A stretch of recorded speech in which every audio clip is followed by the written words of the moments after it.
할렐루야, 새벽기도에 오신 의왕우리교회 성도님들을 주님의 이름으로 환영하고 축복합니다. 오늘은 민수기 36장 1절에서 13절의 말씀을 가지고 하나님 나라와 약속의 땅이라는 제목으로 하나님 말씀을 나누겠습니다. 제가 먼저 성경 봉독하겠습니다. 요셉의 자손 종족 중 므낫세의 손자 마길의 아들 길르앗 자손 종족들의 수령들이 나와 모세와 이스라엘 자손에 수령된 지휘관들 앞에 말하여 이르되 여호와께서 우리 주에게 명령하사 이스라엘 자손에게 제비 뽑아 그 기업의 땅을 주게 하셨고 여호와께서 또 우리 주에게 명령하사 우리 형제 슬로보앗의 기업을 그의 딸들에게 주게 하셨은즉 그들이 만일 이스라엘 자손의 다른 지파들의 남자들의 아내가 되면 그들의 기업은 우리 조상의 기업에서 떨어져 나가고 그들이 속할 그 지파의 기업에 첨가되리니 그러면 우리가 제비 뽑은 기업에서 떨어져 나갈 것이요 이스라엘 자손의 희년을 당하여 그 기업이 그가 속한 지파에 첨가될 것이라. 그런즉 그들의 기업은 우리 조상 지파의 기업에서 아주 삭감되리이다. 모세가 여호와의 말씀으로 이스라엘 자손에게 명령하여 이르되 요셉 자손 지파의 말이 옳도다. 슬로보앗의 딸들에게 대한 여호와의 명령이 이러하니라. 이르시되 슬로보앗의 딸들은 마음대로 시집가려니와 오직 그 조상 지파의 종족에게로만 시집갈지니라. 그리하면 이스라엘의 자손의 기업이 이 지파에서 저 지파로 옮기지 않고 이스라엘 자손이 다 각기 조상 지파의 기업을 지킬 것이니라 하셨나니 이스라엘 자손의 지파 중 그 기업을 이은 딸들은 모두 자기 조상 지파에 종족되는 사람의 아내가 될 것이라. 그리하면 이스라엘 자손이 각기 조상의 기업을 보전하게 되어 그 기업이 이 지파에서 저 지파로 옮기게 하지 아니하고 이스라엘 자손 지파가 각각 자기 기업을 지키리라. 슬로보앗의 딸들이 여호와께서 모세에게 명령하신 대로 행하니라. 슬로보앗의 딸 말라와 디르사와 호글라와 밀가와 노아가 다 그들의 숙부의 아들들의 아내가 되니라. 그들이 요셉의 아들 므낫세 자손의 종족 사람의 아내가 되었으므로 그들의 종족 지파에 그들의 기업이 남아 있었더라. 이는 여리고 맞은편 요단가 모압 지평지에서 여호와께서 모세를 통하여 이스라엘 자손에게 명령하신 계명과 규례니라. 아멘. 우리는 이미 말씀을 나누었던 민수기 27장에서 슬로보앗의 딸들에게 땅을 상속하는 법에 대해서 들은 바가 있습니다. 그런데 다시 36장에 가서 또 이 내용이 나오는 것을 주의 깊게 볼 필요가 있습니다. 27장은 슬로보앗의 딸들에게도 땅을 상속할 수 있다고 규정을 해 주었지만 36장에서는 좀 더 이것에 대해서 구체적인 부분을 약간의 수정 과정을 거치고 있기 때문입니다. 이것은 단순하게 슬로보앗의 딸들만의 문제가 보기보단 이스라엘 모든 여성으로 확대하여 여성이 아버지의 땅을 상속받게 된 사건이기도 합니다. 그런데 여기에서 생각지 못한 문제가 발견하고 있는데요.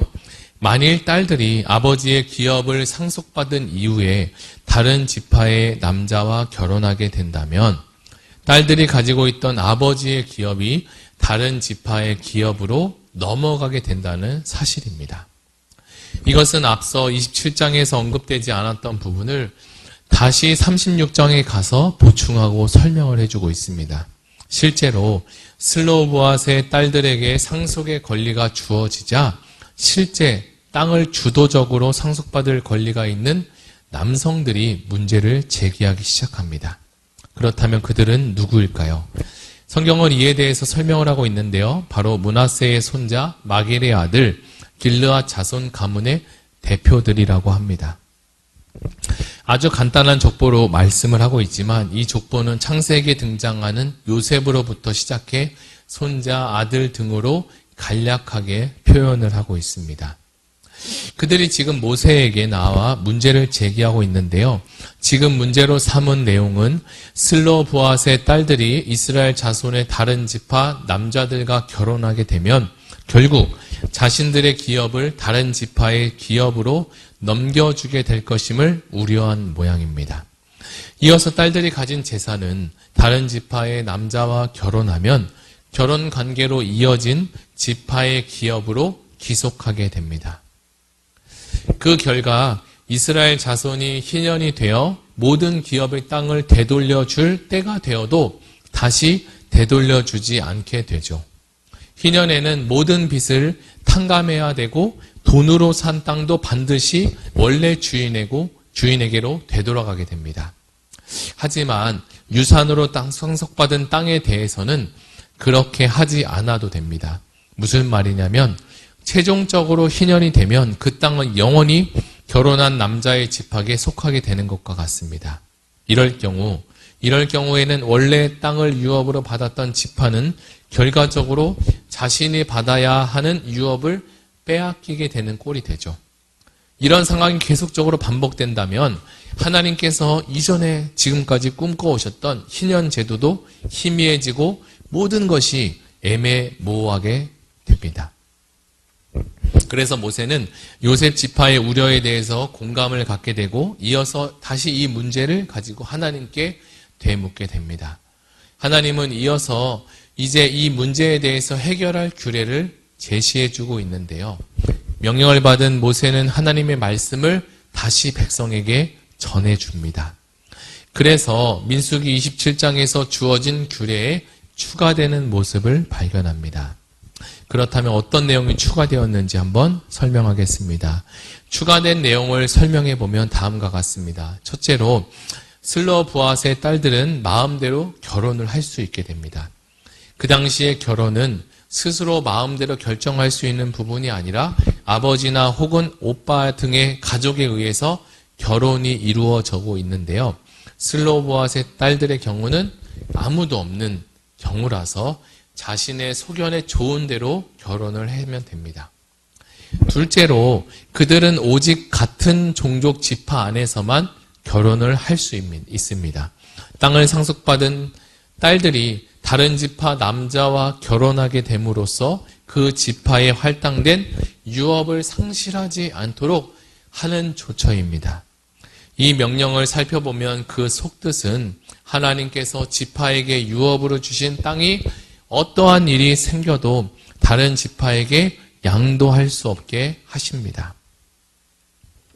이제 슬로보앗의 딸들은 하나님께서 정리해 주신 그 말씀에 순종합니다.